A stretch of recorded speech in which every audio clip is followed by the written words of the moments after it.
Jaya Radha Madhava Punya Bihari Jaya Radha Madhava.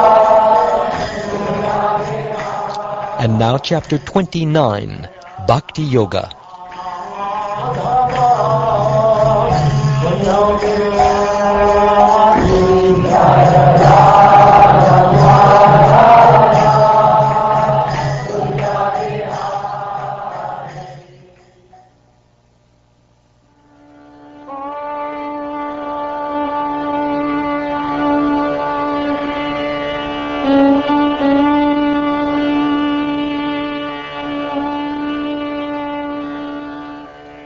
Sri Uddhava said,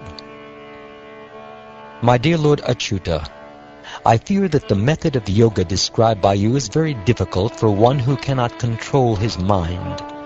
Therefore, please explain to me in simple terms how someone can more easily execute it. O lotus-eyed Lord, generally those yogis who try to steady the mind experience frustration because of their inability to perfect the state of trance. Thus they weary in their attempt to bring the mind under control. Therefore, O lotus-eyed Lord of the universe, swan-like men happily take shelter of your lotus feet, the source of all transcendental ecstasy. But those who take pride in their accomplishments in yoga and karma fail to take shelter of you and are defeated by your illusory energy.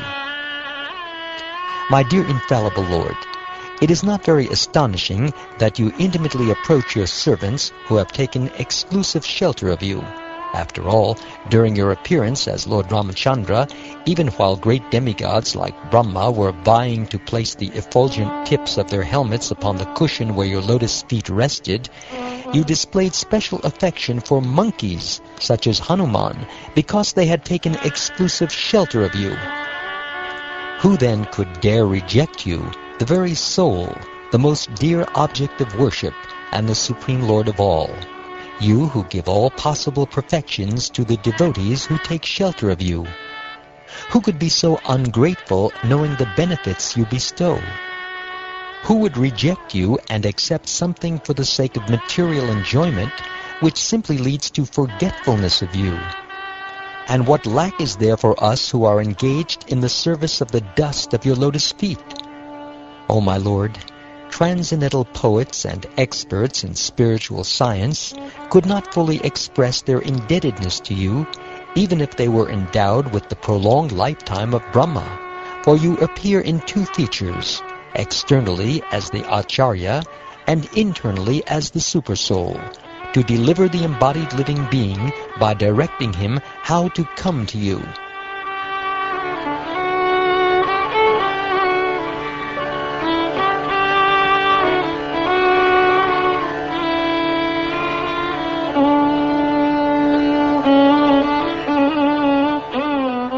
Thus questioned by the most affectionate Uddhava, Lord Krishna, the supreme controller of all controllers, who takes the entire universe as his plaything and assumes the three forms of Brahma, Vishnu, and Shiva, began to reply, lovingly displaying his all-attractive smile. The Supreme Personality of Godhead said, "Yes, Uddhava, I shall describe to you the principles of devotion to me, by executing which a mortal human being will conquer unconquerable death. Always remembering me, one should perform all his duties for me without becoming impetuous. With mind and intelligence offered to me, one should fix his mind in attraction to my devotional service. One should take shelter of holy places where my saintly devotees reside, and one should be guided by exemplary activities of my devotees who appear among the demigods, demons, and human beings. Either alone or in public gatherings, with singing, dancing, and other exhibitions of royal opulence, one should celebrate those holy days, ceremonies, and festivals set aside specially for my worship.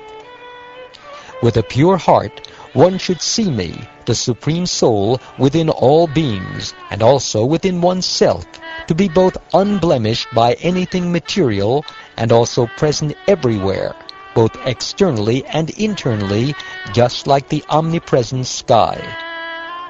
O brilliant Uddhava, one who thus views all living entities with the idea that I am present within each of them, and who, by taking shelter of this divine knowledge, offers due respect to everyone, is considered actually wise. Such a man sees equally the Brahmin and the outcast, the thief and the charitable promoter of Brahminical culture, the sun and the tiny sparks of fire, the gentle and the cruel. For him who constantly meditates upon my presence within all persons, the bad tendencies of rivalry, envy, and abusiveness, along with false ego, are very quickly destroyed. Disregarding the ridicule of one's companions, one should give up the bodily conception and its accompanying embarrassment. One should offer obeisances before all, even the dogs, outcasts, cows, and asses, falling flat upon the ground like a rod. Until one has fully developed the ability to see me within all living beings, one must continue to worship me by this process with the activities of his speech, mind, and body. By such transcendental knowledge of the all-pervading personality of Godhead, one is able to see the absolute truth everywhere. Freed thus from all doubts, one gives up fruitive activities. Indeed, I consider this process, using one's mind, words, and bodily functions for realizing me within all living beings, to be the best possible method of spiritual enlightenment. My dear Uddhava, because I have personally established it, this process of devotional service unto me is transcendental and free from any material motivation. Certainly a devotee never suffers even the slightest loss by adopting this process. O Uddhava, greatest of saints, in a dangerous situation an ordinary person cries, becomes fearful, and laments, although such useless emotions do not change the situation. But activities offered to me without personal motivation, even if they are externally useless, amount to the actual process of religion. This process is the supreme intelligence of the intelligent and the cleverness of the most clever, for by following it one can in this very life make use of the temporary and unreal to achieve me the eternal reality.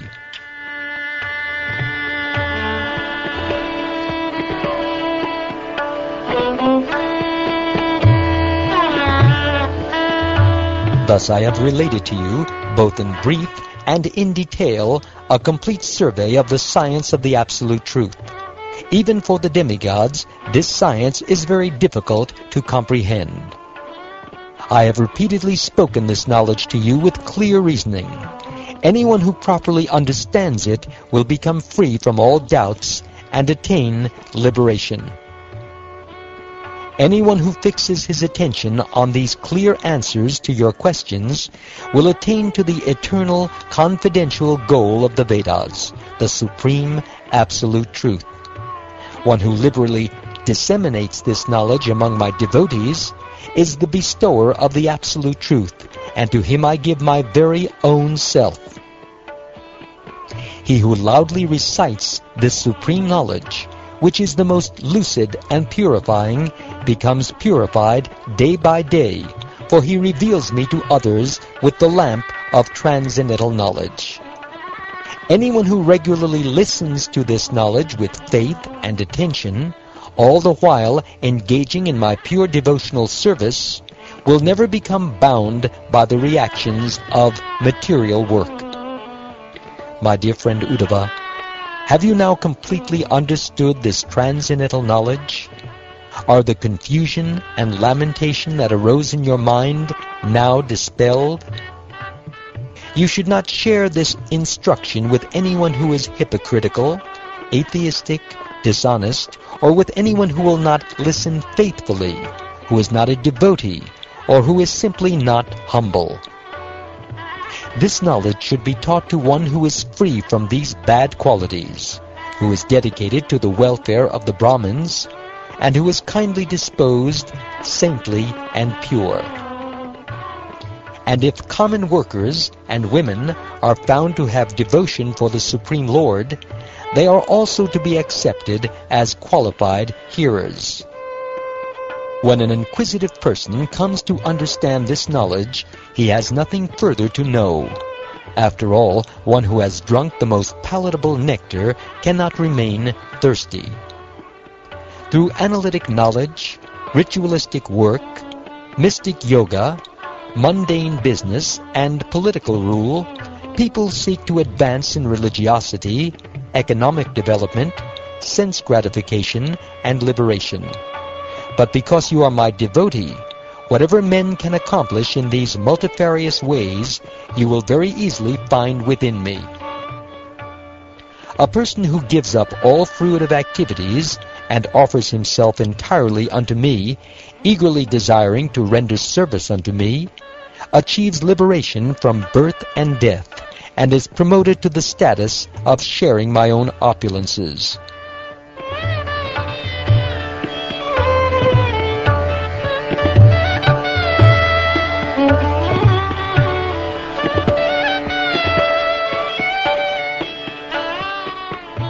Hearing these words spoken by Lord Krishna, and having thus been shown the entire path of yoga, Uddhava folded his hands to offer obeisances, but his throat choked up with love, and his eyes overflowed with tears, so he could say nothing. Steadying his mind, which had become overwhelmed with love, Uddhava felt extremely grateful to Lord Krishna, the greatest hero of the Yadu dynasty. My dear King Pariksit, Uddhava bowed down to touch the Lord's lotus feet with his head, and then spoke with folded hands. He said, O unborn primeval Lord, although I had fallen into the great darkness of illusion, my ignorance has now been dispelled by your merciful association. Indeed, how can cold, darkness, and fear exert their power over one who has approached the brilliant sun? In return for my insignificant surrender, you have mercifully bestowed upon me, your servant, the torchlight of transcendental knowledge. Therefore, what devotee of yours, who has any gratitude, could ever give up your lotus feet and take shelter of another master? The firmly binding rope of my affection for the families of the Dashadas, Vrishnis, Andakas, and Sattvatas, a rope you originally cast over me by your illusory energy for the purpose of developing your creation, is now cut off by the weapon of transcendental knowledge of the self. Obeisances unto you, O greatest of yogis. Please instruct me, who am surrendered unto you, how I may have undeviating attachment to your lotus feet. My dear Uddhava, take my order and go to my ashram called Badarka. Purify yourself by both touching and also bathing in the holy waters there, which have emanated from my lotus feet. Rid yourself of all sinful reactions with the sight of the sacred Alakananda river. Dress yourself in bark and eat whatever is naturally available in the forest. Thus you should remain content and free from desire, tolerant of all dualities, good-natured, self-controlled, peaceful, and endowed with transcendental knowledge and realization. With fixed attention, meditate constantly upon these instructions I have imparted to you, and assimilate their essence. Fix your words and thoughts upon me, and always endeavor to increase your realization of my transcendental qualities. In this way, you will cross beyond the destinations of the three modes of nature, and finally come back to me.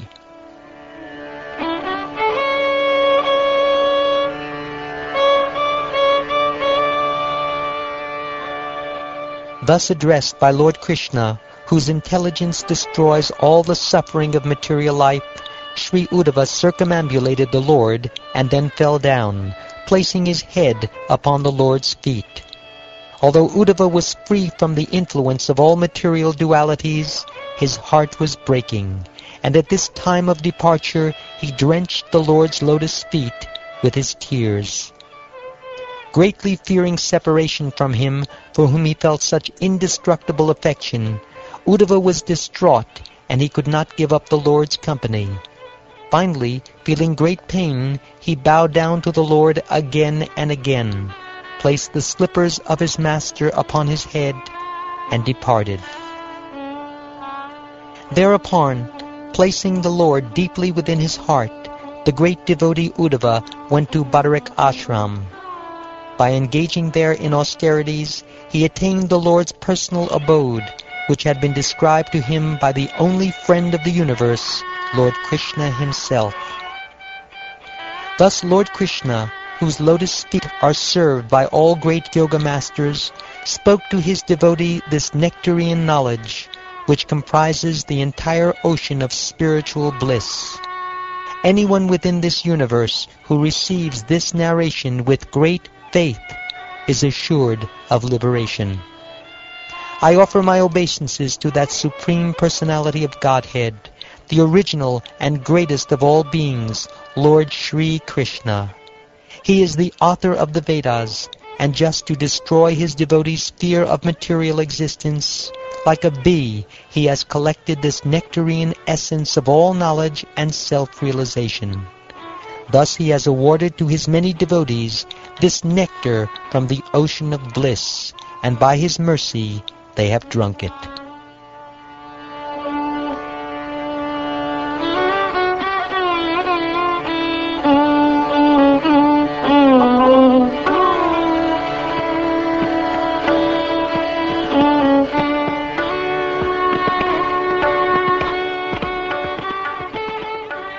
Thus ends the 29th chapter of the 11th canto of the Srimad Bhagavatam, entitled Bhakti Yoga.